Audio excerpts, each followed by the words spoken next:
The morning of April 21st, 2025, dawned with an unusual stillness over Vatican City. The usual hum of pilgrims' footsteps on cobblestones and the distant hum of choir rehearsals faded beneath an unspoken sorrow. The flags above the apostolic palace hung low against the morning sky, unmoved by even the softest breeze. Bells began to toll, not in routine but in reverence. Each chime rang heavy, echoing across the Tiber, across Rome and across the world. The voice of the Church, its shepherd, had fallen silent. Pope Francis, the spiritual father to more than 1.3 billion Catholics, passed away peacefully at the age of 88. His departure was not marked by spectacle or fanfare, but by a hush that swept across nations like a whisper from heaven. In that silence there was a realization. An era had come to an end, an era defined by mercy, bravery, and the bold pursuit of justice in a world often too afraid to speak.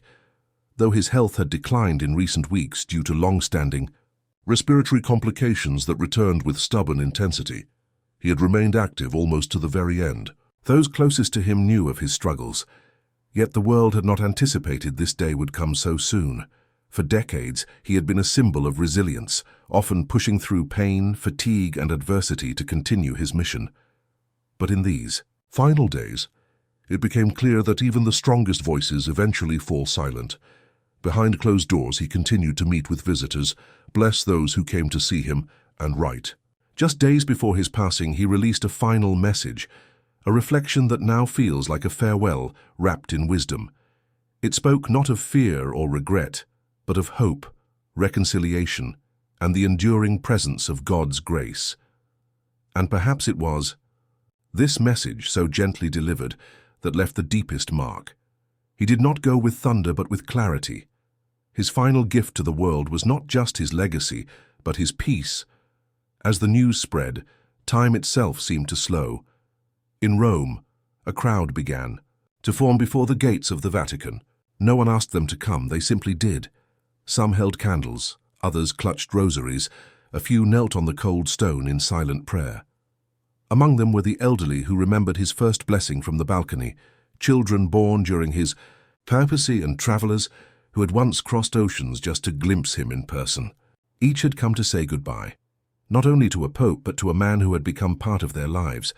The mourning was not limited to the eternal city.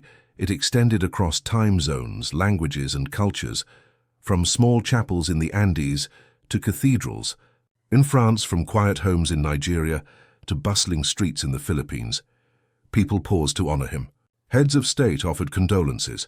Religious leaders across denominations sent prayers. And in every corner of the globe there were tears, not of panic, but of love.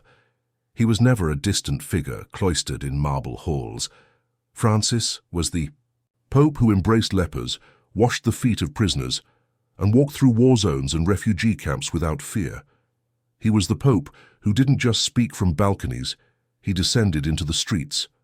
He carried his message not only in words but in his walk. He called for peace when war was easier.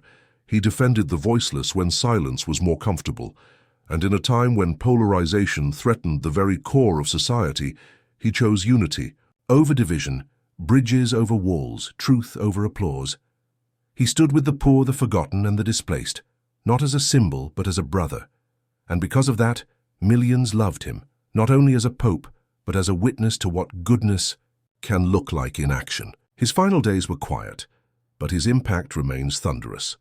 There will be many tributes in the coming days. There will be vigils, services, moments of reflection, and stories shared around tables. People will speak of his first appearance in white, his unexpected humility, his choice to live in the modest quarters of the Casa Santa Marta instead of the apostolic palace. They will remember the sound of his voice, the way he called people brothers and sisters, and the light in his eyes when he spoke about Christ. But more than all of this, people will remember how he made them feel seen. This morning, the bells tolled for Francis, but they also rang for us, for a church now in mourning, for a world searching again for a shepherd, and for a man whose life became a beacon, not of perfection, but of grace. His seat is now empty, but his example remains full. And though his voice may no longer echo from the windows of St. Peter's, It continues to resonate in the hearts of those who heard him, who walked with him, who prayed because of him. This is not the end. It is the passing of a flame from one generation to the next. The silence will not last. Soon the cardinals will gather, the world will wait, and another chapter will begin. But for now, we remember the passing of Pope Francis. He left behind more than sorrow. He left behind a profound silence where a voice